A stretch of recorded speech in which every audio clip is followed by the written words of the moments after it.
할렐루야. 오늘 말씀을 통해서도 주님께서 우리에게 주시는 은혜가 있을 줄로 믿습니다. 우리가 신앙생활을 하는 궁극적인 목표, 최종의 목표가 있다면 그것은 하늘나라 천국에 들어가는 일입니다. 지금 고 강현순 권사님께서도 이 천국에 계실 거예요. 이게 천국에서 이렇게 보시면서 가족들이 여기 따님도 있고 또 사유도 있고 또 손자들도 있고 그런데 보시면서 야, 이게 참기쁨 교회에서 예배를 드릴 수 있다면 다른 교회 다니시는 분도 있잖아요. 근데 참기쁨 교회에서 함께 예배를 드릴 수만 있다면 다 저렇게 어느 곳에 가서든지 예배를 드렸으면 참 좋겠다. 참 그런 생각을 가지셨을 것이다. 그런 마음을 그런 생각을 해봅니다. 이 신앙생활의 최종 목표는 천국에 가는 것입니다. 성경에서 천국은 두 가지 의미가 포함되어 있습니다. 하나는 이 땅에서 이루어지는 하나님 나라입니다. 이것은 우리 참기쁨 교회의 연구표이기도 합니다. 이 땅에서 이루어지는 하나님 나라, 그것이 하나의 천국의 의미입니다. 주기도문에 보면 뜻이 하늘에서 이루어진 것 같이 땅에서도 이루어지이다, 그렇게 기록되어 있죠. 이 땅에서 하나님의 뜻이 이루어지면 그곳이 바로 하나님 나라입니다. 다른 말로 하나님의 다스림이 임하게 되면 그곳이 하나님 나라입니다. 하나님 나라의 가장 큰 특징이 있다면 그것은 평화입니다. 샬롬입니다. 하나님이 임재하시고 다스리시면 완전한 평화가 이루어집니다. 우리의 마음을 하나님이 다스리실 때 우리의 마음이 천국이 됩니다. 우리가 사는 이 세상에 하나님의 다스림이 완전히 이루어진다면 바로 이 땅이 천국이 됩니다. 그리고 또 하나의 천국, 하나님의 백성들이 죽음의 문턱을 넘은 후에 들어가게 되는 그런 천국입니다. 성도들이 죽음 이후에 성도들은 죽음 이후에 천국에서 영원한 평안과 안식을 누리게 됩니다. 이 천국은 성도들에게 주어진 신앙의 분투에 대한 상급이기도 합니다. 이 세상에서 믿음을 가지고 선한 싸움을 싸우고 또 믿음을 지키고 그랬잖아요. 그런 성도들에게 주어지는 상급, 그것이 천국이기도 합니다. 요한복음 14장 3절 말씀에 보면 요한복음 14장 3절 말씀 다 같이 볼까요? 시작. 가서 너희를 위하여 거처를 예비하면 내가 다시 와서 너희를 내게로 영접하여 나 있는 곳에 너희도 있게 하리라. 여기서 주님이 말씀하시는 거처가 바로 천국, 하늘에 예배된 영원한 초소입니다. 요한 사도는 이곳을 이렇게 묘사했습니다. 계속 21장 4절입니다. 다 같이 보겠습니다. 시작. 모든 눈물을 그 눈에서 닦아주시니 다시는 사망이 없고 애통하는 것이나 아픈 것이 다시 있지 아니하리니 처음 것들이 다 지나갔음이로라. 모든 눈물을 그 눈에서 닦아주시니 다시는 사망이 없고 또 애통하는 것도 없고 곡하는 것도 없고 아픈 곳이 없는 그런 곳으로 묘사하고 있습니다. 예수님은 부활하신 후에 먼저 이곳에 올라가셨고 우리들에게도 천국을 약속해 주셨습니다. 그러므로 천국은 믿음을 가지고 있는 성도들에게는 영원한 소망인 것입니다. 여러분, 우리는 이 땅에서 하나님 나라를 이루기 위해 최선을 다해 살아가야 합니다. 이것이 성도의 사명입니다. 그리고 이 사명을 감당하다가 주님이 먼저 가서 예비해 두신 천국에 들어가게 될 것입니다. 이것은 모든 성도들의 소망입니다. 오늘은 천국의 은혜와 천국을 향해 나가는 삶에 대해 생각하며 은혜를 나누려고 합니다. 본문에는 밭에 감춰진 보화를 발견한 농부와 좋은 진주를 발견한 진주 장사의 비유가 기록되어 있습니다. 이스라엘은 전쟁이 많은 나라입니다. 그렇기 때문에 집에다 이 보석을 보관하기가 위험했습니다. 항상 전쟁의 위험이 있고 또 전쟁에 지게 되면 그걸 빼앗기게 되잖아요. 그래서 자기만 아는 특별한 장소의 보물을 파묻어 보관하는 일이 많았다고 합니다. 오늘 이 밭에서 발견된 이 보물도 이제는 주인도 없어진 채 그렇게 묻혀져 있던 것으로 보여집니다. 그런데 이 밭을 빌려 농사를 짓던 농부가 그 보화를 발견하게 된 것입니다. 하지만 그렇다고 해서 바로 보물의 주인이 될 수는 없습니다. 보물의 소유권은 밭의 주인에게 있기 때문입니다. 땅을 빌려 농사를 짓던 사람은 그 보물을 자기 것으로 삼기 위해서 소유를 다 팔아 그 밭을 샀다는 이야기입니다. 또 이스라엘에는 진주가 아주 귀했습니다. 특별한 사람이 아니고는 이것을 가질 수 없는 고가품이었습니다.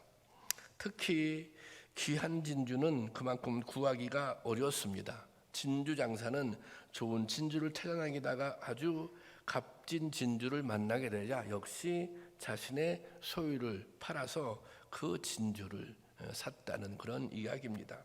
예수님은 이 비유를 통해서 천국의 가치에 대해서 알려주고 있습니다.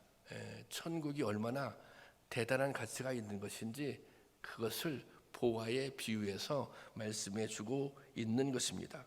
농부는 이 보화를 발견한 순간부터 기뻐하기 시작합니다. 농부가 보화를 발견한 다음에 너무 기뻤던 거예요. 오늘 본문 14절에 보면 제가 볼게요. 천국은 마치 밭에 감추인 보화 같으니, 천국이 그렇다는 거예요. 밭에 감추인 보화 같다는 거예요. 근데 이거 보세요. 사람이 이를 발견한 후 숨겨두고 기뻐하며 돌아가서 이를 발견한 다음에 기뻐하며 돌아갔다는 것입니다. 아직 보화를 소유한 것은 아닙니다. 아직 이 보화를 자기 것으로 만드는 것은 아닙니다. 그랬지만 이 보화를 발견한 자체가 기쁨인 것입니다. 다른 말로 한다면 하나님 나라의 가치, 천국의 가치를 깨닫고 발견한 것 자체가 기쁘다는 것입니다. 우리가 천국에 대한 믿음을 가지고 천국에 대한 소망을 갖게 된 것, 그 자체가 사실은 기쁨이라는 것입니다. 농부가 보화를 발견한 것만으로 기뻐한 것처럼 천국의 소망을 갖는 순간부터 행복은 시작됩니다. 그런데 이 천국이라고 하는 보화는 아무나 발견할 수가 없는 것입니다. 믿음의 눈이 열려야 천국의 보화를 발견할 수 있어요. 믿음의 눈이 열려야 천국이 얼마나 가치 있는 곳인지. 지금 찬양대에서 이제 거룩한 그런 성 시온성에 대한 찬양을 했잖아요. 천국은 그런 곳인데 그것을 아무에게나 그것을 발견할 수 있는 게 아니에요. 믿음의 눈이 열려야 보이는 거예요. 믿음의 눈이 열려야 그것을 믿게 되는 것입니다. 여러분, 바라기는 우리가 다 믿음의 눈이 좀 활짝 열려서 이 천국의 보화를 발견할 수 있기를 주님의 이름으로 축원합니다. 사도 바울은 세속적으로 성공한 사람이었습니다. 주변 사람들이 부러워했고 스스로 많은 것을 누리고 있었습니다. 스스로 잘났다고, 스스로 잘 살고 있다고 자부심을 가졌어요. 또 다른 사람들도 바울을 존경했다고 말해요, 그때 당시에. 하지만 다메섹 도상에서 주님을 만나는 순간 이 바울의 생각이 바뀌었습니다. 자신이 가지고 있었던 것, 자신이 누렸던 것, 바울이 가지고 있었던 것, 바울이 누렸던 것, 이게 대단한 것이었거든요. 그런데 예수님을 만난 다음에 이것이 보잘것없구나. 내가 가지고 있는 학식, 내가 가지고 있는 사회적 평판주의, 이거 알고 보니까 보잘것없는데 그것이 보잘것없다는 것을 깨닫게 된 것입니다. 자신이 그동안 소중하게 생각했던 것, 바울이 정말 소중하게 생각했던 것, 그런 것들이 예수님을 만나고 난 다음에 하찮은 것으로 여겨지게 된 것입니다. 바울의 생각이 왜 그렇게 변했을까요? 그것은 바울이 새로운 보화를 발견했기 때문입니다. 그 순간 그는 새로운 삶의 목표를 갖게 되었습니다. 바울은 새롭게 발견한 보화를 인생의 표대, 인생의 목표로 삼게 된 것입니다. 그리고 일평생 이 표대를 향해 나간 것입니다. 그래서 빌립보서 3장 13절 14절 말씀에 이렇게 기록되어 있어요. 다 같이 보겠습니다. 시작. 나는 내가 아직 잡은 줄로 여기지 아니하고 오직 한 일, 즉 뒤에 있는 것은 잃어버리고 앞에 있는 것을 잡으려고 표대를 향하여 달려가노라. 바울은 평생 그 표대를 향해서 달려갔단 말입니다. 예수님을 만난 다음에 표대를 새롭게 정하고 목표를 새롭게 정하고, 바울은 예수님을 만나 새롭게 발견한 보화가 인생의 표대가 된 것입니다. 여러분, 무엇을 반드시 얻어야만, 무엇을 반드시 가지고 있어야만 행복한 것은 아닙니다. 목표가 생기면 행복해지기 시작합니다. 비전이 생기면 행복해지기 시작합니다. 여러분 아십니까? 예수님을 만나면 고상한 목표가 생겨납니다. 예수님을 만나면 새로운 표대가 보이기 시작합니다. 천국의 보화를 발견하면 고상한 목표가 생기는 거예요. 새로운 표대가 생기는 거예요. 여러분, 우리는 바로 이 행복한 목표를 발견한 사람들입니다. 우리는 이 새로운 표대를 찾은 사람들입니다. 그것이 무엇이에요? 이 땅에 하나님 나라를 세워가는 것입니다. 또 우리가 마침내 들어가야 할 영원한 천국입니다. 그것이 우리의 표대가 되는 거예요. 거기에 우리의 삶의 행복이 있어요. 거기에 우리의 삶의 의미가 있는 것입니다. 하나님 나라는 인생의 가장 궁극적인 목적이 되기에 충분한 가치가 있는 것입니다. 천국이라고 하는 보화가 우리의 삶을 새롭게, 우리의 삶의 질을 새롭게 만들어준다는 것입니다. 제가 목회하면서 수많은 이 힘들고 고달픈 인생들, 그런 성도님들을 많이 만났습니다. 교회에 그런 분들 많이 계시잖아요.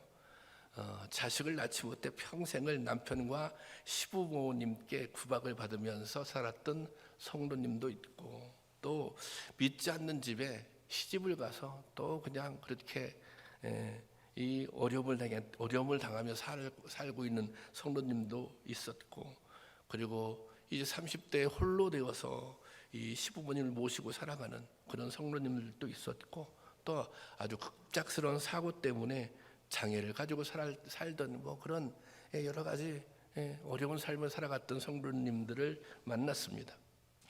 이분들을 세상의 시각으로 볼 때는 참 안 됐다, 참 불행하다, 그렇게 생각할 수 있습니다. 그런데 제가 그분들을 경험하면서 깨달은 것이 뭐냐면, 그분들의 삶이 결코 불행한 삶이 아니라는 거예요. 왜냐하면 그분들은 천국의 보화를 발견한 사람들이기 때문입니다. 제가 조치원의 양환이라고 하는 그 교회에서 목회를 하게 됐는데, 할아버지 권사님이 70이 넘으신 할아버지 권사님이 계셨어요. 그분은 늦게 예수님을 영접했어요. 이분은 갑작스러운 사고로 팔을 하나를 못 쓰세요. 팔을 한 팔만 쓸 수 있는 분이에요. 그런데 그러면서 이분이 또 아주 외롭게 홀로 살아가시는 그런 분이에요. 그런데 이분이, 제가 그곳에 부임을 해서 가보니까 이 장애를 가지신 분이 다른 곳이 아니라 팔을 하나밖에 못 쓰시잖아요. 그런데 이분이 교회를 다 관리하고 있는 거예요. 누가 그것을 시키는 것도 아닌데 그분이 그냥 당신이 좋아서 그 일을 하시는 거예요. 그런데 그 교회는 이렇게 교회 울타리가 있었는데, 그 큰 울타리, 교회를 완전히 둘러싸고 있는 한 면을, 그 울타리가 있는데 그 울타리가 탱자나무였어요. 탱자나무는 가시가 있잖아요.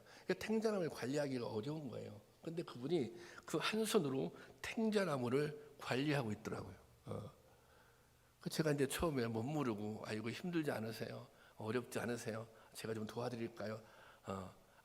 필요 없다는 거예요. 당신은 그 일을 할 때 이 일이 행복하다는 거예요. 목사님, 제가 일할 때 너무너무 행복해요. 제가 기뻐요. 그렇게 얘기하시더라고요. 이제 그러면서 제가, 이제 그분이 이런 말씀을 하세요. 목사님, 내가 원래는 이런 사람이 아니었다. 제가 사고를 당하고 자신의 처지를 비관하고 절망 가운데 지냈던 시간들이 많았다는 거예요. 비관하고 또 온갖 이런 불만, 막 분노 이런 게 있잖아요. 그래서 자기는 그때는 무슨 시비거리를 찾아다니는 사람들이었다는 거예요. 뭔가 내가 분노를 폭발할 일이 없는가. 그래서 동네 사람들이 자기를 동네 싸움꾼이라고 그렇게 별명을 붙여줬다는 거예요. 사람들이 다 자기를 피해갔다는 거예요. 그분이 예수를 믿고 난 다음에 이제 예수를 믿게 됐잖아요. 그래서 이런 표현을 하시더라고요. 목사님, 그때가 정말 저에게는 지옥 같은 시간이었습니다. 제가 지옥 같은 시절을 보냈습니다. 근데 이분이 예수님을 믿게 됐어요. 주님을 영접하게 됐어요. 그러면서 그분의 인생이 바뀌었어요. 자기는 정말 편안하다는 거예요. 자기가 지금 자신의 모습을 비관하지 않는다는 거예요. 만족하다는 거예요. 그분이 70이 넘으셨는데 저에게 이런 얘기를 하더라고요. 저는 목사님, 아버지 집에 대한 소망이 있습니다. 저는 이제 살 날이 얼마 남지 않았는데 천국에 들어가는 것에 대한 기대가 있습니다. 제가 몸이 불편하지만 열심히 이렇게 하는 것은 제가 예수 믿은 지도 오래됐고 전에 제가 못한 짓도 많이 했고 이렇게 해서라도 제가 하나님께 인정도 받고 싶고 하나님께 칭찬도 받고 싶습니다. 그래서 제가 이 일을 하는데 근데 정말 기쁨이 있습니다. 제가 평안이 있습니다. 그 말씀을 하시더라고요. 어떻게 보면 세상 사람들이 그분을 볼 때는 좀 불행한 분이죠. 그렇게 생각할지 모르지만 그분은 그 누구보다 행복한 삶을 살고 있는 것입니다. 이분은 이미 이 땅에서 천국을 경험하고 있는 것입니다. 이게 중요한 거예요. 믿음이라고 하는 것은 천국에 대한 소망, 천국에 대한 보화를 발견하게 되면 하늘나라 가기 전에, 천국에 가기 전에 이곳에서 천국의 삶을 살 수 있다는 것입니다. 여러분, 예수 그리스도라는 보화를 발견한 사람만이 누릴 수 있는 소망이 있습니다. 그 보화를 발견한 사람만이 누릴 수 있는 기쁨이 있어요. 그 사람이 누릴 수 있는 평안함이 있는 거예요.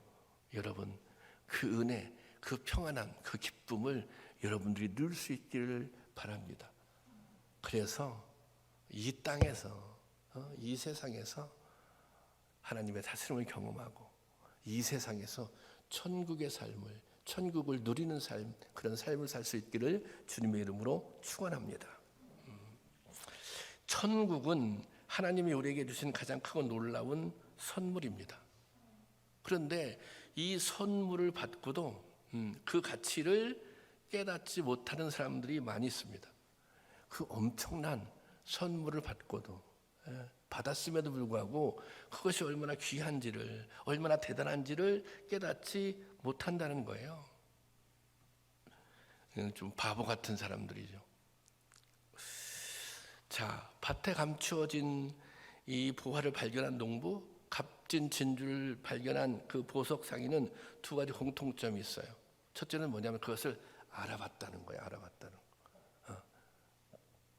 그 가치를 알아봤다는 거예요. 보화의 가치를 알아봤다는 거예요. 그리고 두 번째 중요한 것은, 자, 알아봤어요. 알아보는 것으로 끝나는 것이 아니라 그 보화를 아직 내 소유가 된 게 아니잖아요. 그 보화를 나의 소유로 만들기 위해서, 내 것으로 만들기 위해서 현재 자기가 가지고 있는 소유를 다 팔아버렸다는 거예요. 여기 그냥 파는 것이 아니라 다 팔아버렸다는 것입니다. 이것은 무엇인가?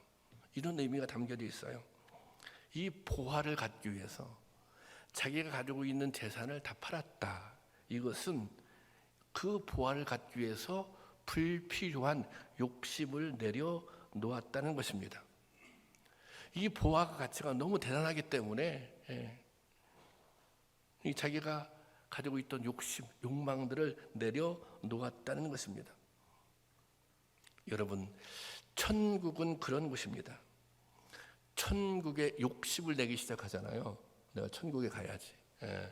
내가 천국에 정말 가서 내가 하나님 칭찬을 좀 받아야지. 이런 천국에 대한 욕심이 생기면 세상에 대한 욕심이 없어지기 시작합니다. 그리고 천국에 대한 소망, 천국에 대한 욕심이 있는 사람들은 자기의 욕망, 자기의 탐심 이런 것들을 통제할 수 있는 능력이 생기는 것입니다. 그래서 천국에 대한 믿음이 현재 우리의 삶을 규정하는 거예요. 사도 바울은 누구보다 목표가 뚜렷하고 야망이 있는 사람이었습니다. 그런데 예수님을 만난 후 그의 삶이 완전히 달라졌습니다. 예수님을 만난 뒤 현재 자신이 누리고 있는 것은 진정한 행복이 아니라는 것을 깨닫게 됩니다. 사람들이 가지고 싶어 했던 걸 다 갖게 됐어요. 자기가 또 가지고 싶은 것들을 많이 갖게 됐어요. 그런데 이것이 진정한 행복이 아니구나.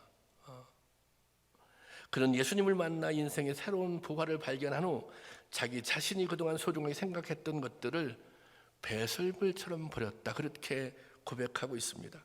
빌립보서 3장 8절입니다. 다 같이 보겠습니다. 시작. 또한 모든 것을 해로 여김은 내 주 그리스도 예수를 아는 지식이 가장 고상하기 때문이라. 내가 그를 위하여 모든 것을 잃어버리고 배설물로 여김은 그리스도를 얻고 발견되려 함이라.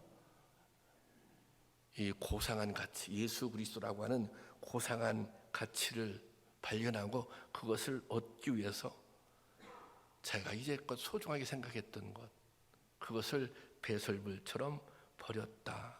그렇게 말하고 있습니다. 왜냐하면 비교가 안 되니까. 예수 그리스도를 통해서 발견한 그 보화와 자기가 가지고 있는 것은 이게 비교가 안 되니까 그것을 배설물처럼 버렸다. 그렇게 말하고 있습니다. 또 예수님은 보물을 하늘에 쌓아두라고 가르치고 있습니다. 마태복음 6장 19절입니다. 19절 말씀 볼까요? 다 같이 시작. 너희를 위하여 보물을 땅에 쌓아두지 말라. 거기는 좀과 동록이 해하며 도둑이 구멍을 뚫고 도둑질하느니라. 우리가 보물을 땅에 너희를 위하여 보물을 땅에 쌓아두지 말라. 그거 이게 의미가 없다. 잘못하면 한꺼번에 다 잃어버릴 수 있다. 그러면서 이렇게 말씀하세요. 20절 말씀입니다. 20절 말씀 다 같이 시작. 오직 너희를 위하여 보물을 하늘에 쌓아두라. 거기는 좀이나 동록이 해하지 못하며 도둑이 구멍을 뚫지도 못하고 도둑질도 못하느니라. 하늘에 보화를 쌓아두는 것, 그것이 가장 안전하다는 거예요. 우리가 투자를 얘기한다면 하늘에 투자하는 것, 하나님의 일에 투자하는 것, 그것이 가장 안전하다는 것입니다. 여러분, 재물을 하늘에 쌓는 것이 무엇입니까? 그것은 재물을 나의 의도와 목적에 따라 사용하는 것이 아니라 하나님의 목적과 뜻에 따라 사용하는 것을 의미합니다.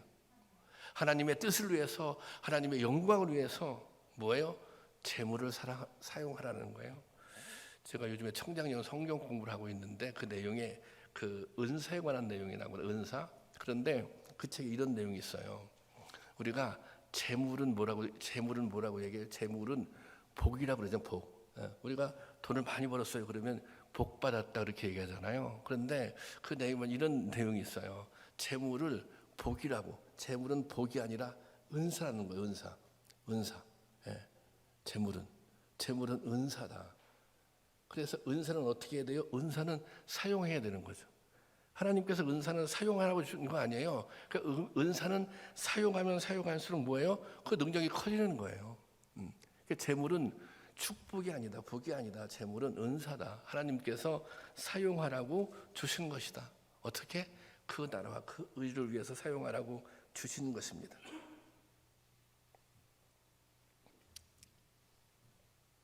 그런데 우리가 이런 오해를 해요. 어떤 오해를 하면 그 나라와 그 의를 위해 사용한다고 하는 것은 마치 손해보는 것으로, 마치 하나님께 뺏기는 것처럼 생각해요.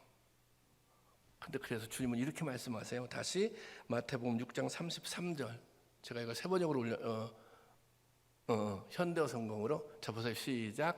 너희는 먼저 하나님의 나라와 그의 의를 구하라. 그리하면 모든 것을 너희에게 덤으로 줄 것이다. 그것을 그 나라와 그 의를 위해서 사용하면 뭐예요? 덤으로 줄 것이다. 그것을 마치 하나님의 축복이 아니라 하나님께서 주신 은사라고 여기고 그것을 하나님의 일을 위해서 사용한다면 하나님께서 더 큰 은혜를 주시는 거죠. 여러분, 천국을 알지 못하는 사람들은 당장의 삶이 전부인 것처럼 살아갑니다. 그러나 천국의 비밀을 발견한 사람은 그 나라와 그 의를 위해서 살아가는 것입니다.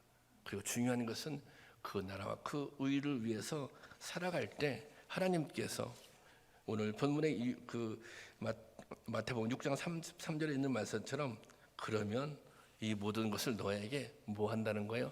덤으로 준다는 것입니다. 그러니까 이게 진짜 뭐 이렇게 적용하는 것 같지만 진짜 제대로 된 투자죠, 투자. 미국에서 작은 서점 사업을 하다가 공황이 닥쳐서 재산을 파산하고 약 10만 불을 빚진 사람이 있었습니다. 그분이 그런 기도하다가 은혜를 체험하게 됩니다.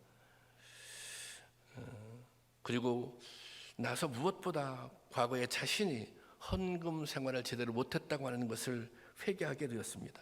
그 빚을 정리하기 위해서 집을 다 팔게 되었어요. 집을 팔고 난 첫 번째 한 것이 그가 11조를 하는 거였습니다. 친구들이 아니 지금 빚져서 다 망하고 그거 갚으려고 집을 팔았는데 이 마당에 무슨 11조 헌금이냐 그렇게 묻자 이 질문에 나는 무엇보다 하나님께 진 빚부터 청산해야 한다. 내가 그런 깨달음을 얻었다. 망한 다음에 그리고 새롭게 사업을 시작합니다. 비록 수입이 많지 않았지만 그는 반드시 11조를 하기로 결심을 합니다. 그러다 중 사업은 점차 자리를 잡고 수입도 늘어갑니다. 그게 결심해요. 내가 그럼 이제부터 12조를 하겠다. 마침내 10의 3조를 드리기 시작하고 전 세계에 흩어진 선교사를 지원하기 시작합니다. 그가 재기한 지 4년 만에 세계적인 제약회사를 일으켜 세우게 됩니다. 이것이 세계적으로 유명한 맨소레담 제약회사입니다. 알버트 알렉산더 하이드 박사의 이야기입니다. 여러분, 우리가 죽게 될 때 죽음 앞에서 하나님께서 우리에게 질문이 있다면 그거예요. 네가 얼마나 많이 벌었느냐? 너 얼마나 많이 벌었어? 그 질문이 아니라 얼마나 하나님 나라를 위해서 사용했는가? 얼마나 하나님 나라를 위해서 드렸는가? 그 질문을 받게 될 것입니다. 하나님 나라에 대한 복음이 모든 사람에게 완전히 열려 있는 이 시대에도 그 가치를 깨닫지 못하는 사람들이 있습니다. 또한 가치를 깨달았어도 그것을 위해 다른 것을 포기할 수 있는 용기를 가진 성도가 많지 않습니다. 천국에 대한 어떤 믿음과 생각을 가지고 있는가에 따라 오늘 우리의 삶이 결정되는 것입니다. 오늘 본문에서 주님께서는 이렇게 두 가지 비유 다음에 한 가지 더 비유를 말씀하시는데요. 이렇게 경고하고 있습니다. 47절 말씀이에요. 47절 다 같이 보겠습니다. 시작. 또 천국은 마치 바다에 치고 각종 물고기를 모으는 그물 같으니 무슨 말씀 이해하시죠? 천국은 마치 바다에 치고 바다에 그물을 치고 물고기를 모으는 그물과 같으니 48절 말씀 다 같이 시작. 그물이 가득함에 물가로 끌어내고 앉아서 좋은 것은 그릇에 담고 못된 것은 내어버리고 선별하는 거 아닙니까? 쓸만한 것은 그릇에 담고 그렇지 못한 것은 내어버리고 49절 말씀입니다. 시작. 세상 끝에도 이러하리라. 천사들이 와서 의인 중에서 악인을 갈라내어 풀무불에 던져 넣으리니 거기서 울며 이를 갈리라. 세상 끝날에도 뭔가 우리가 그 천국에 간다고 하는 것 이게 예수님 이게 이 심판의 과정을 이제 거쳐야 되는데 그때 세상 끝날에도 그렇게 할 것이다. 하나님께서 가리게 될 것이다. 여러분은 천국이 있다고 확실하게 믿으십니까? 그렇다면 지옥이 있다고도 믿으십니까? 그러면 나는 심판을 면할 자신이 있다. 나는 여기서 이 물고기를 가르잖아요. 예? 그러면 나는 마지막 순간에 버림받지 않을 하나님께로부터 선택받을 자신이 있다. 그렇게 생각하십니까? 만약에 자신이 없다면 여러분들은 왜 그렇게 사십니까? 천국을 믿는다고 하면서 왜 그렇게 사십니까? 아니, 지옥이 있다고 생각하시면 믿으시면서 왜 그렇게 사십니까? 정말 지옥이 있다면, 정말 천국이 있다면 대충 적당히 믿는 체 하면서 이 세상이 전부인 것처럼 왜 그렇게 사십니까? 여러분이 생각할 때 하나님이 쉬우신 분인 것 같습니까? 여러분이 생각할 때 하나님이 아주 만만한 분이신 것 같습니까?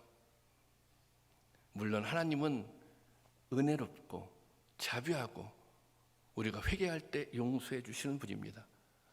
그러나 반드시 그럼에도 불구하고 심판의 과정은 겪는다는 것입니다.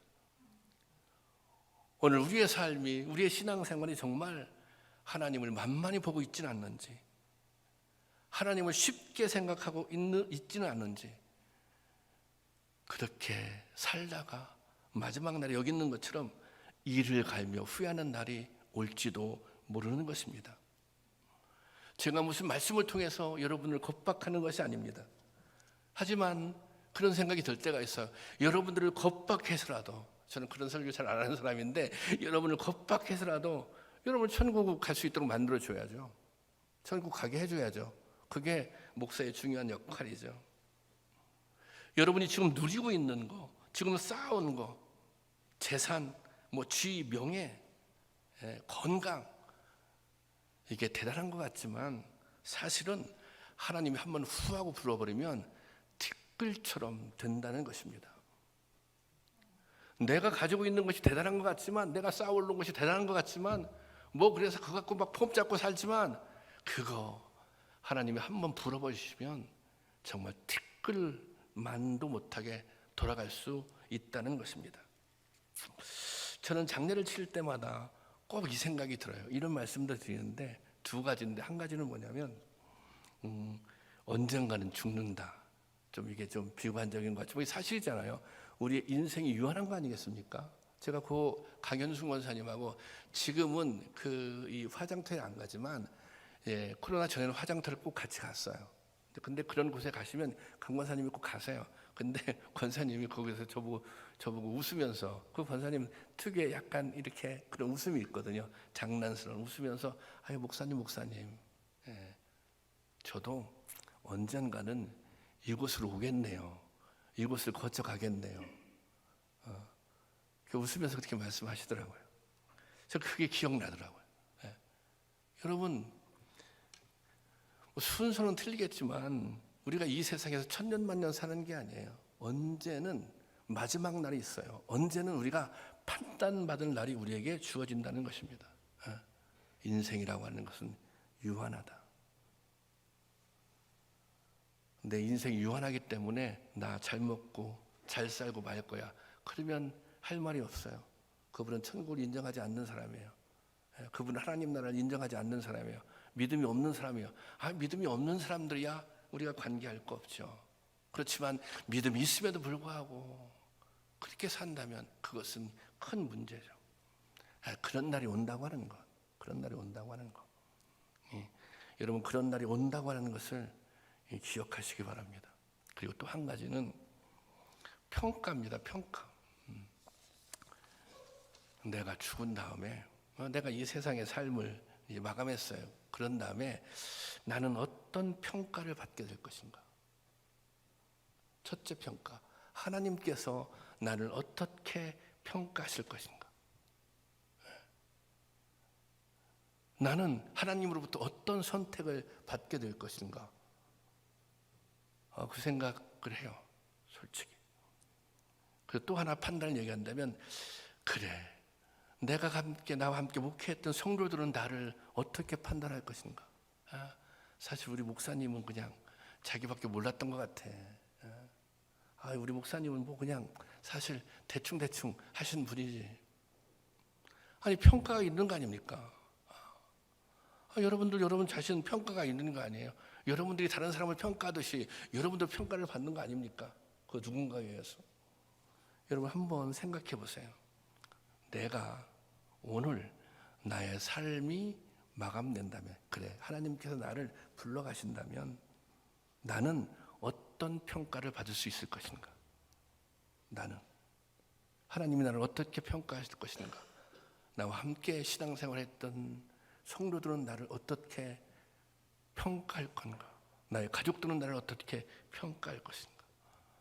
이거 한번 생각해 보시고 마음을 우리가 새롭게 할 수 있기를, 뭐 생각을 한번 새롭게 할 수 있기를 바랍니다. 여러분, 천국의 부활을 꼭 발견할 수 있기를 원합니다. 그 부활을 발견할 뿐 아니라 소유할 수 있기도 원합니다. 천국이 여러분의 삶의 목표가 되고 표대가 될 수 있기를 원합니다. 그리고 그렇게 살아갈 때 그것이 손해보는 삶이 아니에요. 그것이 빼앗기는 삶이 아니에요. 그렇게 살 때 우리가 의미 있게 살 수 있는 거예요. 그렇게 살 때 오히려 이 땅에서, 이 세상에서 천국을, 하나님 나라를 경험하며 살 수 있는 거예요. 그런 은혜가 있기를 주님의 이름으로 축원합니다.